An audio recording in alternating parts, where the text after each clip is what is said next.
Ano? Hi! Grabe naman yun. God bless you. Tinatawag ko talaga si Ate Crystal eh. Crystal, umupo ka na muna. Yan, may regalo God ako sa bless you. Kinuha ko pa sa bangko. Hi, Crystal, dito. Ay, sarap naman niya. Pwede bang mag-take out ng kahit tatlo lang? Oo naman. Ate, dali mo lahat yan. Para ka lang nangyari. Ano? Daan. Ang ganda naman ng damit naman doon. Ano sa'yo yan? Muntik na ganun din yung susuot ko. Buti pa lang. Ganun ba? Pwede na magamit. Ano ka, nag-order ako sa online, mali. White tapos hindi makasya sa akin. Buti na lang ikakasal yung anak ni Madam Sharon. Sa kanya sakto. Payat pa kay Crystal. Gabi ko balili pala to. Bukas po. Bukas na ako bibili. Kamiseta? Oo. Ay, yung size ni ano, bukas na nga. Nakabili na. Ano? Long sleeve kay Jace? Nasa 8 years old. 8 years old. Sige. Long sleeve lang, ala na. Okay. Ayaw mong kumain, Crystal? O busog ka? Nabusog nung ano. Sabi ko, alam niya ba yung 100,000? Tumatawa lang. Kaya lang pag na-receive niya ano kayang gagawin niya? Tingnan natin, mama.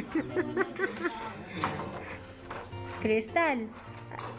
Tingnan natin mamaya yung reaction niya. Tingnan ko yung reaction ni Crystal, ha?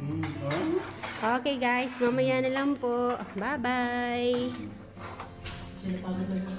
Sama naman eh. Wala yata si Kuya Luis. Nasa church. Ayan, sit naman na magkapatid. Ay, marunong na si Raven. Galing naman yan.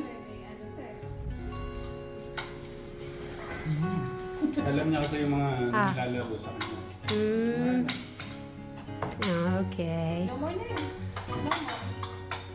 Sweet kain na. Sige. Nagluto ako ng sinigang eh. Sige, sabi ko. Sandali. Ay, Crystal.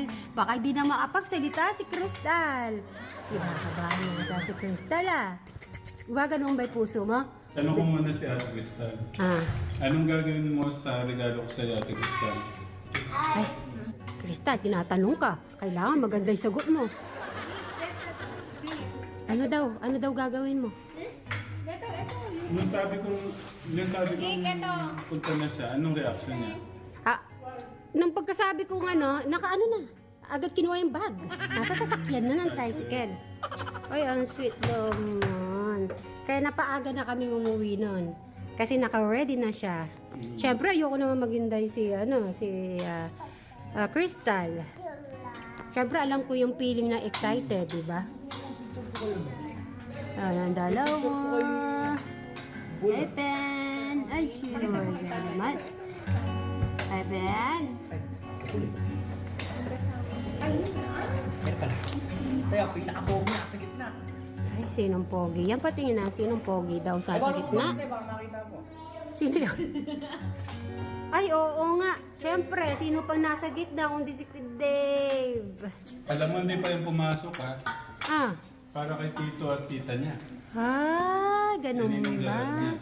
Kanina nag-ano kayo ba? Monday. No, Monday. Tapos binigay ko din yung isang araw ko sa kanila. Ay, syado naman. Baka naman sa kasal iyakan naman din. Hindi mo man malaki yan yung bigay. Ayo. Ay, napagod naman si Kuya. Ang sabi. Oo, intindihan na nila yun, no? Pero inaasa akong malaking halaga yan. Ay, buti na Kaya lang. talaga magkakaalaman pag hindi talaga nasabi sa sabihin mag-unsubscribe. Grabe ka naman. Tignan nyo, yan po si Sexy. Kasi nga po, si Ninong Gerard. Good evening po mga ka-type naman. Ay, mga ka-sitmary po pala. Good evening po. Kamusta po? Tatay Ingat po dapat. lagi. Ay, picture po. Hindi mo na. Basketball, si Kuya Dave. Sa bagay, pantanggal ng busog na. Kung ha, pantanggal ng busog sa atin. Bagay mo talaga yung damit na yan. Yung dilaw na yan. White. Sige, mag-shoot ka na. Panoorin lang kita. 3 points! Galing talaga naman yun eh. 3 points na. Yan. Okay. Dito mo lagay. Yung chicharon. Maglalakad na kami. Exercise ko na to, Kuya Dave.